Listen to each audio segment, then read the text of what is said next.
오늘 우리에게 주시는 하나님의 말씀은 마가복음 8장 22절에서부터 31절까지 말씀입니다. 신약성경 67페이지입니다.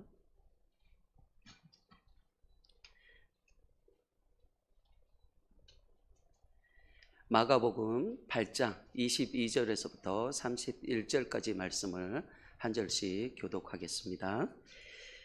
베세다의 이름에 사람들이 맹인 한 사람을 데리고 예수께 나와 손 대시기를 구하거늘 예수께서 맹인의 손을 붙잡으시고 마을 밖으로 데리고 나가사 눈에 침을 뱉으시며 그에게 안수하시고 무엇이 보이느냐 물으시니 쳐다보며 이르되 사람들이 보이니이다.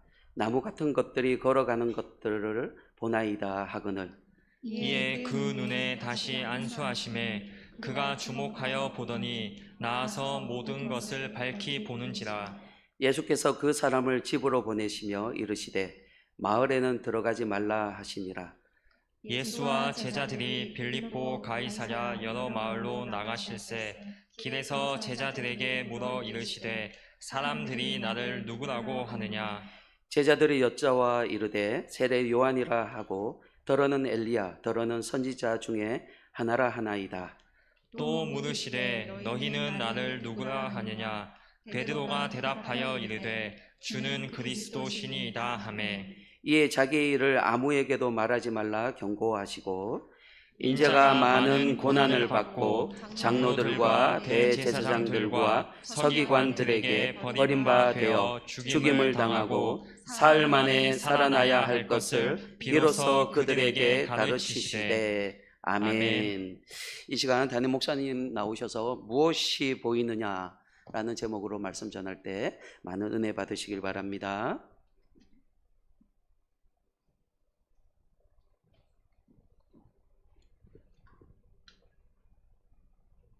본당에서 예배드리시고 중청에서 또 잠옷실에서 가정에서 예배드리는 모든 우리 연주교 성도님 가운데 오늘 이 예배를 통해서 하나님을 크게 깊게 만나시는, 그래서 하나님의 평강이 가득 임하시는 귀한 시간 되기를 주의 이름으로 축복합니다. 오늘 본문에 보시게 되면 맹인 한 사람이 등장을 합니다. 이 사람이 얼마나 중증 환자였으면 자기 스스로 하나님께 나오질 못하고 다른 사람들이 도와줘야만 나올 수 있는 많이 아픈 사람입니다. 22절 보십시오. 베세다의 이름의 사람들이 맹인 한 사람을 데리고 자기 스스로 못 나온 거예요. 하나님을 찾을 열망도 없고 찾을 힘도 없고 걸어올 힘도 없이 그냥 주저앉아 있는 거예요. 그래서 내 눈은, 내 건강은 끝난 거야. 하나님을 찾지도 않고 의욕을 상실한 채 자기의 모든 것을 포기하고 있었습니다. 그런데 사람들이 예수님께 나가게 되면 고침받을 수 있다는 그 믿음 하나 가지고 이 소경 하나를 데리고 나온 것입니다. 그래서 만났을 때에 예수님께서 이를 불쌍히 여기시고 고쳐주시는데 두 가지 특별한 일을 하세요. 하나는 마을 밖에 가지고 가세요. 많은 사람들이 보고 있는 이 공개적인 장소에서 치료하시는 것이 아니라 따로 데리고 가세요.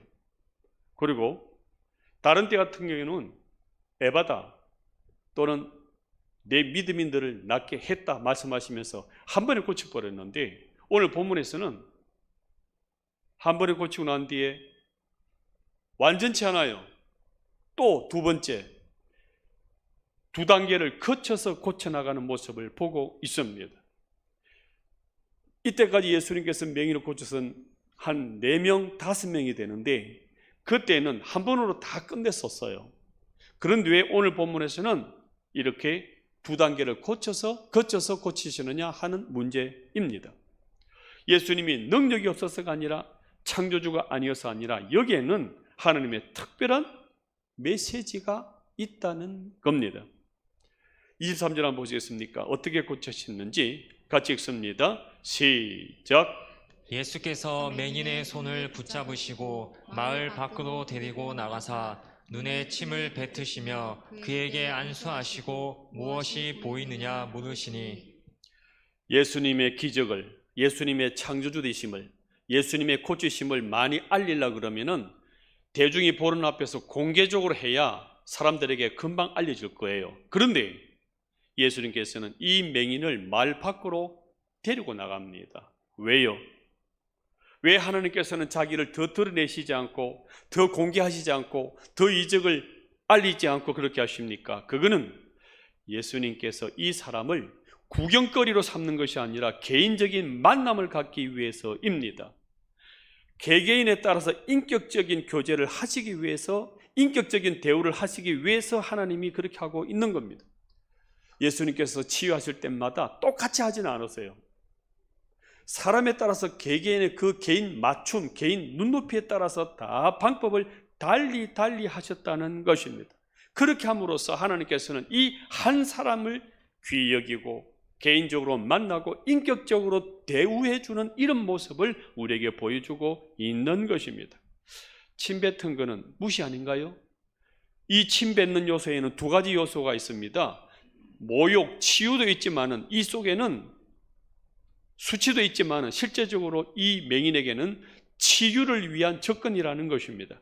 이 맹인은 오랫동안 눈을 감고 눈이 상실됐기 때문에 침샘이나 눈물샘이 다 말라 있어요. 그래서 눈을 쓸 수가 없습니다. 안구가 건조하기 때문에 이 눈에다가 물기를 공급하는, 그래서 예수님이 침을 발라서 이렇게 발라주고 있는 사랑의 표현인 것입니다. 치유 준비를 하고 있는 예수님의 사랑의 모습이라는 것입니다. 그렇게 함으로써 예수님께서는 이 한 사람에 대해서 귀히 여기고 개인적으로 만나주고 인격적으로 만나주는 사랑의 모습을 보여주고 있는 것입니다. 또한 치료하고 난 뒤에도 말씀하십니다. 집에는 가라. 그러나 마을로 나가지 마라. 마을 광장에 가서 알리지 말라고 말씀하고 있습니다. 이렇게 하심으로써 예수님은 모든 것을 다 숨겨둬요. 모든 것을 감춰둬요. 왜 그랬습니까? 아직 예수님을 드러내실, 그래서 십자가 죽으실 그 때가 안 된 것도 있지만 실제적으로는 더 중요한 것이 예수님께서 일하시는 모습이 이렇다는 것이고 성품이 이렇다는 것이고 사역의 모습이 이렇다는 것입니다. 자기를 알리지도 과시하지 않아도 성실히 내 모습대로 뚜벅뚜벅 가게 되면 결국 승리하게 된다는 것을 우리에게 말씀하고 있습니다. 나를 알리고 광고하고 과시하기보다는 겸손히 내 할 일을 하시는 예수님의 모습을 보고 있다는 것입니다. 우리가 나를 알리고 드러내고 꾸미고 치장하게 되어지게 되면 이것이 변질되어서 나중에 형식만 남게 되어지는 이러한 일이 되어지더라는 겁니다. 알리고 광고하고 얘기를 하게 되어지게 되면 이것이 과장이 들어가지고 위장, 거짓이 되기 쉽기 때문에 하나님께서는 철저히 나를, 예수님을 낮추시고 숨기시고 이렇게 감추셨습니다. 우리는 이 세상을 승리할 때에 내 약점을 세상의 강점으로 메꾸려 하는 경우가 많이 있어요. 돈이 없어서, 재능이 없어서, 빽이 없어서, 약해서 이거를 세상적인 강점을 가지고 메꾸려 하는 경우가 있는데 그렇게 하지 말라는 것입니다. 오히려 조그마한 내 강점을 살려서 세상의 약점을 향하여 나아가는, 그래서 과시한다든지 드러낸다든지 과장치장하기보다는 하나님이 주신 그 작은 사명, 작은 능력, 작은 모습을 가지고 오히려 이 세상의 약점들을 향하여 나아가라 이렇게 말씀하고 있는 것입니다. 겉보다는 안을, 외모보다는 속사람을, 간판보다는 실력을, 말보다는 성품을, 자리나 계급보다는 실력을 갖추라는 것입니다. 덩치나 사이즈보다는 내공을 기르라는 것입니다. 형식보다는 사랑을 가지라는 것입니다. 과시하기보다는 섬김으로 나아가라는 하나님의 메시지가 여기에 있는 것입니다. 앞에 기머거리 장애를 고칠 때도 마찬가지입니다. 마가복음 7장 24절 읽어보실까요? 같이 읽습니다. 시작. 예수께서 일어나사 거기를 떠나 두로 지방으로 가서 한 집에 들어가 아무도 모르게 하시려 하나 숨길 수 없더라. 예수님께서 고치신 거, 치유하신 거 말하지 마라. 내려놓고 감춰두라. 이렇게 말씀하시는데 모르게 하려는데 결국은 다 드러나는 거예요. 못 숨기는 거예요. 알리지 말라 그래도 다 알리게 되어진다는 것입니다. 소문이 소문을 내어서 다 알려지게 된다는 것입니다. 냄새 못 숨깁니다. 결국 드러난다는 것입니다. 이렇게 하나님께서는 그렇게 사셨고 그렇게 일하셨고 그렇게 섬기셨다는 것입니다. 7장 36절도 보십시오.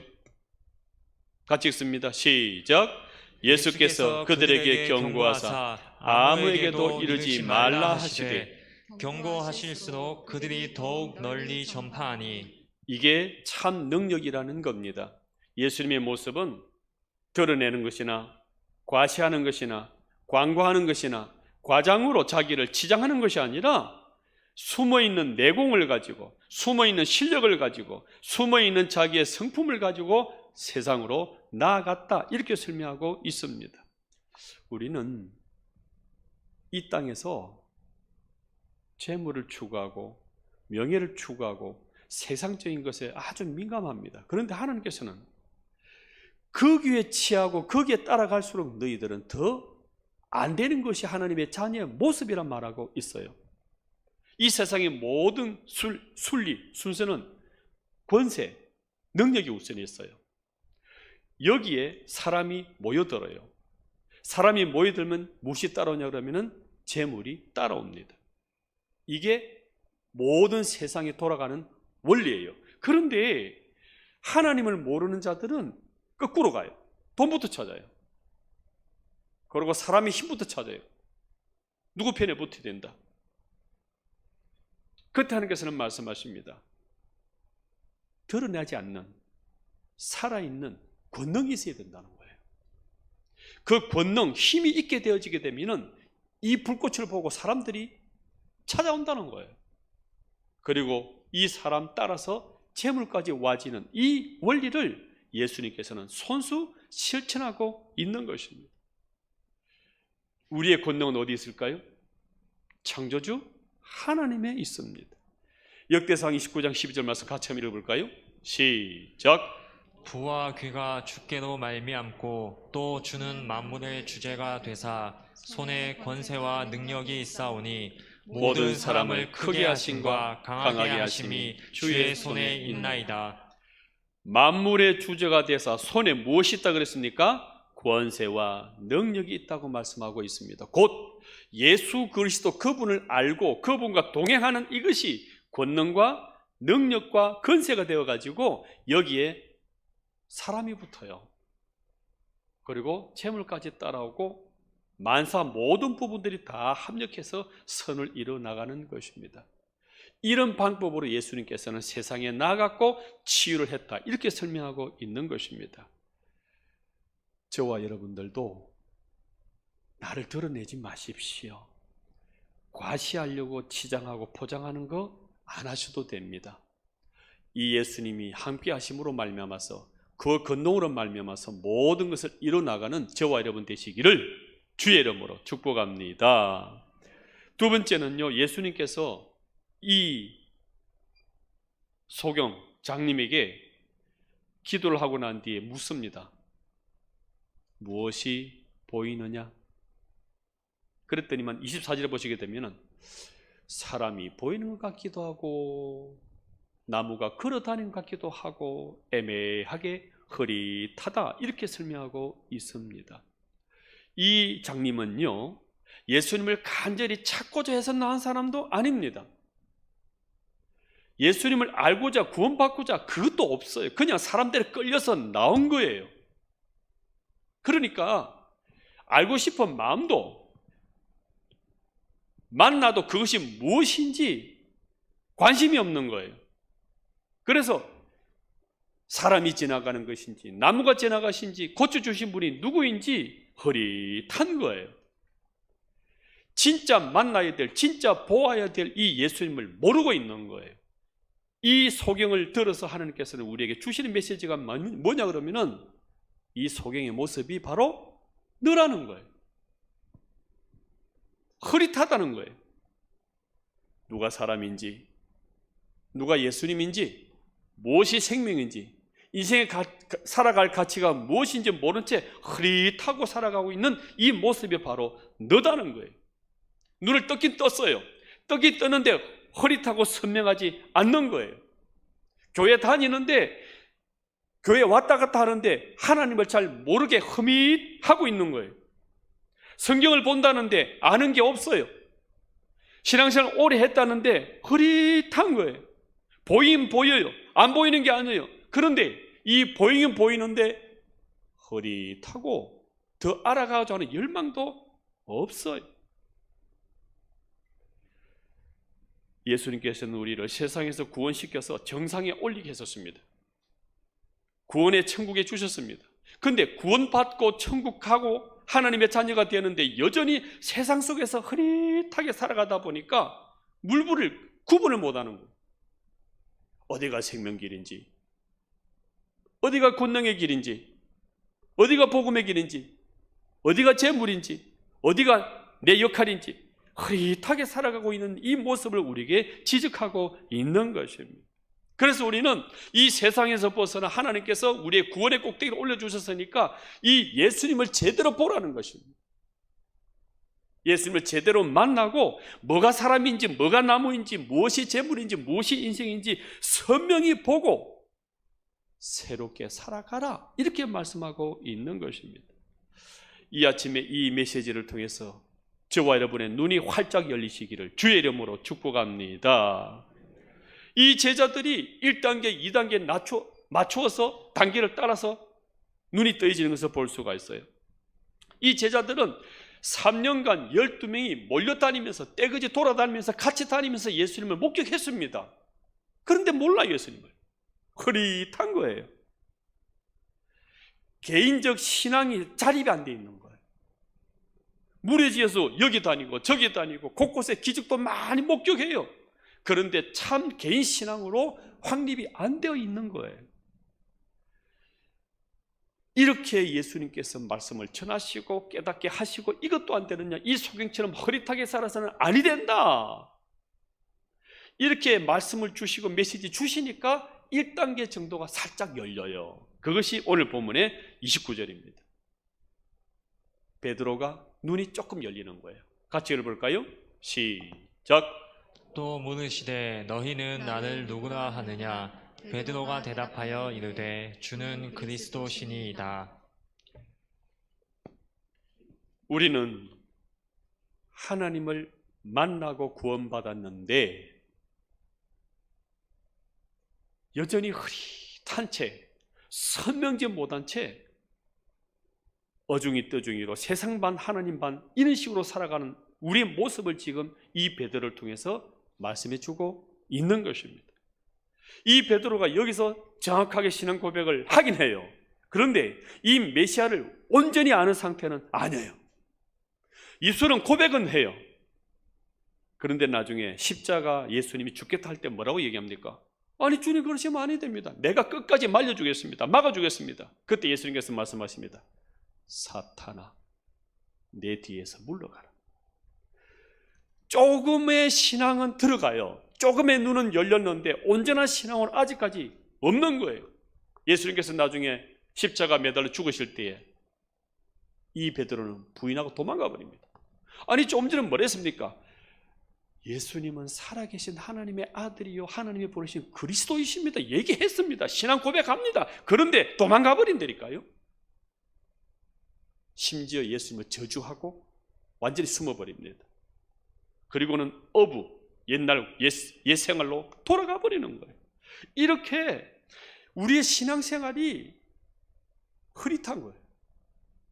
그래서 예수님께서 우리 제자들에게, 우리 성도들에게 이 소경을 딱 보여주시면서 너가 이렇게 사람도 구별 못하고 나무도 구별 못하고 인생도 구별 못하고 하나님이 누군지도 모르고 그 속에서 그냥 엎치락 뒤치락 그냥 쳇바퀴 돌듯이 살아가고 있구나, 이걸 우리에게 말씀해 주고 있는 것입니다. 그래서 2단계까지, 3단계까지 계속 가야 한다는 것을 말하고 있습니다. 이 2단계 영안이 열리는 것은 부활 이후에 성령을 받을 때 완전히 열려지게 되어집니다. 그때서 예수님을 완전히 보게 되어지고 완전히 만나게 되어지는 것입니다. 지금도 예수님께서 우리에게 질문을 하십니다. 무엇이 보이느냐? 무엇을 보고 있냐? 질문을 하고 있는 것입니다. 오늘 말씀을 통해서, 이 예배를 통해서 조금씩 눈이 열려갈 때 예수님을 온전히 보시는 저와 여러분 되시기를 바랍니다. 세 번째는요, 예수님께서 한 번에 안 고치시고 안수를 2번 하세요. 이때껏 예수님께서 안수 2번 한 경우는 한 번도 없었어요. 그냥 한 번에 에바다 다 열려버렸어요. 한 번 기도하면 귀신 다 떠나갔었어요. 그런데 오늘 본문에서는 2번씩 안수를 합니다. 다시 찾아오셔서 하십니다. 25절 같이 읽어볼까요? 25절 시작. 이에 그 눈에 다시 안수하심에 그가 주목하여 보더니 나아서 모든 것을 밝히 보는지라. 뭘 의미할까요? 한 번에 치료되는 것이 아닌 것을 몸소 보여주시는 거예요. 우리가 예수님 믿고 한꺼번에 큰 믿음, 한꺼번에 대박나듯이 사업이 팍 되는 그런 인생이 아니라는 거예요. 한 번 변하고 2번 변하고 점차적으로 알아가고 성장하는 것이 우리의 참모습이다, 이렇게 말씀하고 있는 것입니다. 그렇게 함으로써 우리 또한 하나님을 더 의지하고 더욱 의지하고 더 깊게 의지하는 이런 신앙의 모습을, 겸손의 모습을 우리에게 말씀해 주고 있는 것입니다. 우리가요, 어떤 문제를 두고 간절히 구합니다. 하나님 이거 도와주세요. 이건 내 어느 기간까지 안 되면 큰일 납니다. 그렇게 최선을 다해서 주님께 나가지만 웬걸 하나님의 역사는 찔끔, 하나님의 응답은 찔끔. 그때 낙심하지 말라는 거예요. 그것이 실패가 아니라는 거예요. 하나님께서는 조금 주시고 또 더 나은 거 주시고 더 깊게 주시는 이런 단계를 거쳐서 우리를 인도하시고 붙잡아 주신다, 이렇게 말씀하고 있는 것입니다. 우리가 기도하고 난 이후에, 하나님 바라보고 난 이후에 큰 응답 못 누려도 현상 유지만 해도 그것은 하나님의 큰 은혜고 보호하심이에요. 더 악화되지 않고 있는 그것은 곧 하나님이 지금 붙들고 있다는, 계속적으로 지키고 인도하고 계시다는 하나님의 정표라는 것입니다. 한번 기도 안 되면, 기도해서 안 되면 또 기도하면 되는 것이고, 더 기대하면 되는 것이고, 더 하나님께 나가면 되는 것입니다. 2번, 3번 이루어짐으로 말미암아서 하나님을 더 체험하고 경험해 나가도록 이렇게 하나님은 단계별로 우리를 인도하신다, 이렇게 말씀하고 있습니다. 그렇게 함으로써 우리 또한 하나님을 더욱 의지하게 만들고, 더 기도하게 만들고, 더 하나님 붙잡게 만들고, 더 겸손하게 만드시는 하나님의 방법이라는 것입니다. 단번에 고쳐지지 않았어. 더 겸손해지고, 단번에 낫지 않았기 때문에 더 지속적으로 하나님을 의지하고 또 의지하고 있는 이것이 너의 진짜 복이다, 이렇게 설명하고 있습니다. 청년들이여, 꿈꾸시는 분들이여, 대박 낼 생각하지 마십시오. 한 번에, 한 방에 아닙니다. 조금씩 그렇게 하는 것입니다. 그리고 예수님께서 이 병자를 고치실 때에 처음에는 안 보였었어요. 그리고 험해졌어요. 그러다가 밝아졌어요. 완전히 보이는 데까지 예수님께서는 안수기도 해 주셨어요. 뭘 말합니까? 다시 만져주시는 예수님이세요. 우리는 인간관계나 일에 있어 할 때 그 정도 했으면 됐지, 그 정도 도와줬으면 됐지, 최선 다했으면 됐지, 더 뭘 요구하냐, 이렇게 말합니다. 그런데 예수님께서는 이 사람에게 다시 안수해 주시면서 그 흐미해진 눈이 완전히 열려가지고 밝게 보일 때까지 끝까지 다 해줬어요. 눈을 떠서 완전히 볼 때까지 고쳐 죽어야 많은 예수님을 보고 있다는 것입니다. 예수님께서는 우리에 대해서 최선을 다하는 정도가 아니라 끝까지 사랑해 주시는 분이 예수님이심을 믿으시기를 바랍니다. 우리는 이 정도면 됐어, 그만하면 됐어, 그 정도면 네가 알아서 해야지. 그때 하나님께서는 말씀하십니다. 나는 너에 대해서 최선을 다할 거야. 그러나 최선 다하는 정도가 아니라 끝까지 너를 반드시 살려놓고야 말 거야. 네가 실패했어? 그러나 하나님께서는 도와주시고 힘주시고 하는 그 정도가 아니라 이 실패한 것이 일어날 때까지, 완전히 성취될 때까지 끝까지 도와주시고 사랑하시는 그분이 예수님이시다. 이걸 우리에게 설명해 주고 있는 것입니다. 오늘 본문에서 하나님께서는 말씀하십니다. 무엇이 보이느냐? 최선을 다해 주시는 예수님이 아니라 끝까지 사랑해 주시는 이 예수님을 보라, 이렇게 말씀하고 있는 것입니다. 여러분 인생 사시다가 실수할 때도 있고요, 실패할 때도 있을 거예요. 그때 이 예수님을 기억하십시오. 우리를 향하여 최선을 다하여 다가오시는 예수님, 그 정도가 아니라 끝까지 세워주시고 끝까지 고쳐내시고 끝까지 완성시키는 이 예수님을 꼭 잡으시어서 이 험악한 인생 살아갈 때에 형통의 길로, 승리의 길로 가시는 저와 여러분 다 되시기를 주의 이름으로 축복합니다. 찬송가 96장 찬양하시면서 준비하신 예물 드리도록 하겠습니다.